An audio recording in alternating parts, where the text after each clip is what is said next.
उसके नेता अपने बड़बोलेपन के लिए पूरी दुनिया में मशहूर हैं। हारेंगे लेकिन बोलेंगे कि जीत रहे हैं, पीटेंगे लेकिन बोलेंगे कि पिट कर आए हैं, दुनिया में बेइज्जत होंगे लेकिन बोलेंगे कि इज्जत कमा के आए हैं। यानी बोलने में क्या ही जाता है। इस बार भी कुछ ऐसा ही हुआ है।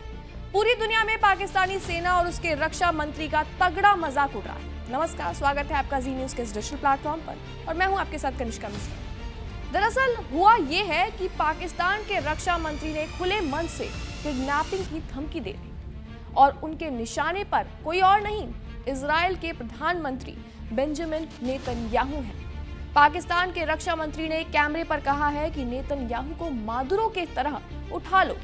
पाकिस्तान के क्या ही कहने, वो दुनिया के सबसे खतरनाक खुफिया ब्यूरो के मुखिया नेतन्याहू को अगवा करने की बात कर रहे हैं। दरअसल ये मामला शुरू होता है गाजा से।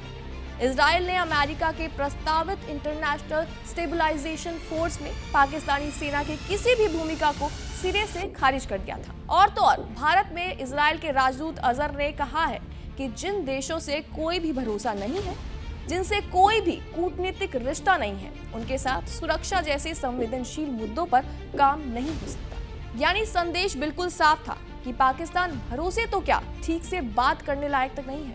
और बस यही पाकिस्तान तिलमिला गया और इस एक स्टेटमेंट को वो बर्दाश्त नहीं कर पाया।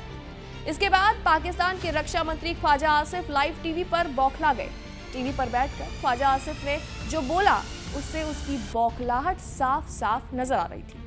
दरअसल कहा गया कि जिस तरह अमेरिका ने वेनेजुएला के राष्ट्रपति मादुरो को उठाया है, बिल्कुल वैसे ही नेतन्याहू को भी उठा लेना चाहिए।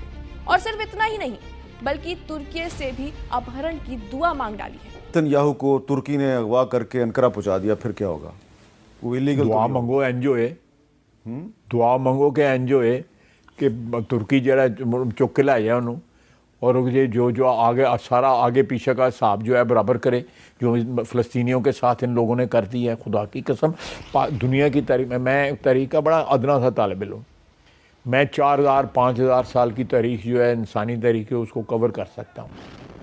अगर इसके ऊपर कोई बहस शहस हो, इस किस्म का वाक़या जो फ़लस्तीनियों के साथ जो हुआ है, किसी कौम ने किसी कौम के साथ नहीं किया। यानी एक देश जो वैसे भी आतंकवाद को पालता पोसता है लेकिन कभी भी खुलेआम उससे नहीं मानता, आज वही देश टीवी स्टूडियो में बैठकर अंतर्राष्ट्रीय अपहरण की वकालत कर रहा है। दरअसल आपको बता दें कि जब एंकर ने इशारा किया ये बयान सीधे अमेरिकी राष्ट्रपति डोनाल्ड ट्रंप की तरफ जा सकता है, तो स्टूडियो में सन्नाटा छा गया। आपको बता दें कि इस बयान के बाद एंकर हामिद मीर ने तुरंत ब्रेक ले लिया, क्योंकि सब जानते हैं पाकिस्तान इस वक्त अमेरिका के सामने बिछा हुआ है और ट्रंप के तलवे चाटने के लिए कुछ भी कर सकता है। ट्रंप की तारीफ, नोबेल शांति पुरस्कार की सिफारिश और अब ये बेतुका बयान, ये सब एक बात का ही सबूत है कि पाकिस्तान ट्रंप के लिए कुछ भी कर सकता है, क्योंकि अब सिर्फ ट्रंप ही हैं जो उसके इन बयानों से खुश होते होंगे। लेकिन ऐसी हरकतों से पाकिस्तान अपनी पोल भी खुद ही खोल लेता है। यही पाकिस्तान भारत को नैतिकता का पाठ पढ़ाता है।